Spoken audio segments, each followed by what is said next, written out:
الحمد لله رب العالمين الرحمن الرحيم ملك يوم الدين.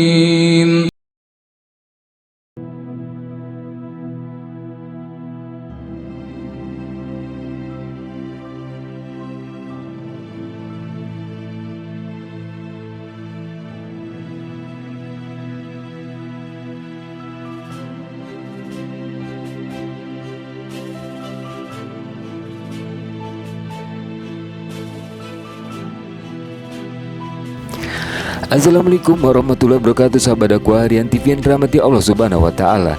Segala puji bagi Allah Tuhan semesta alam. Salawat serta salam tak lupa kita sanjungkan kepada junjungan kita Nabi besar Muhammad SAW, untuk keluarganya, sahabatnya, dan juga untuk umatnya. Sahabat dakwah, terinspirasi kitab sejarah yang mengisahkan keindahan dan kenikmatan surga. Shaddad bin Ad, keturunan dari anak seorang raja bernama Ad, memimpikan dan menginginkan surga berada di dunia. Ia pun merealisasikan ambisinya dengan membangun sebuah kota yang dinamai Iram, yang memperkerjakan ribuan pekerja dalam jangka waktu 300 tahun. Ia menata kota Iram sedemikian rupa dengan pohon-pohon dan aliran sungai yang dilapisi emas dan perak. Dan itu adalah surga yang pernah ada di dunia, yang pernah dibangun oleh manusia. Sahabat dakwah, ia tidak mengatur sendiri mega proyek yang ia impikan ini. Ia berkolaborasi dengan saudaranya yang bernama Shaddad. Keduanya memimpin kerajaan dengan kejam. Shaddad termasuk orang yang diberikan umur panjang hingga mencapai 1200 tahun. Ia juga menikahi kurang lebih 1000 perempuan dan merupakan penguasa dunia pertama setelah Nabi Nuh alaihissalam. Namun dasar niat yang dimiliki Shaddad dalam membangun surga di dunia ini bukan untuk mensyukuri nikmat dari Allah Azza wa Jalla, namun wujud sombong untuk menyaingi kekuasaan dari Allah Azza wa Jalla. Sahabat dakwah, Allah pun mengutus seorang nabi untuk mengajak Shaddad dan kaum Ad kepada kebenaran.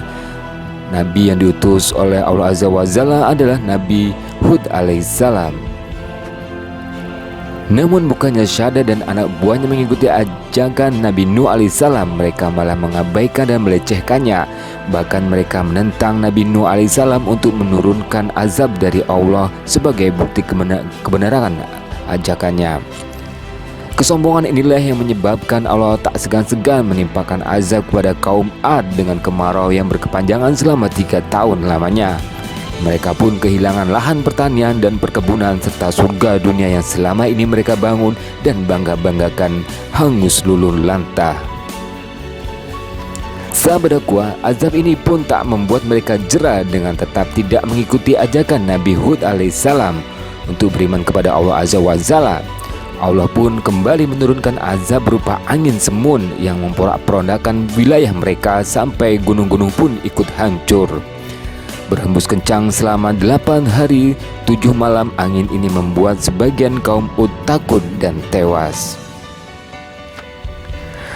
Sahabat dakwah, kisah ini termaktub dalam Quran surat Al-Haqqah ayat 6-8 yang artinya, adapun kaum Ad, maka mereka telah dibinasakan dengan angin yang sangat dingin lagi amat kencang, yang Allah menimpakan itu kepada mereka selama 7 malam dan 8 hari terus menerus. Maka kamu lihat kaum Ad pada waktu itu mati bergelimpangan seakan-akan mereka menunggul pohon kurma yang telah kosong atau lapuk. Maka kamu tidak melihat seorang pun yang tinggal di antara mereka.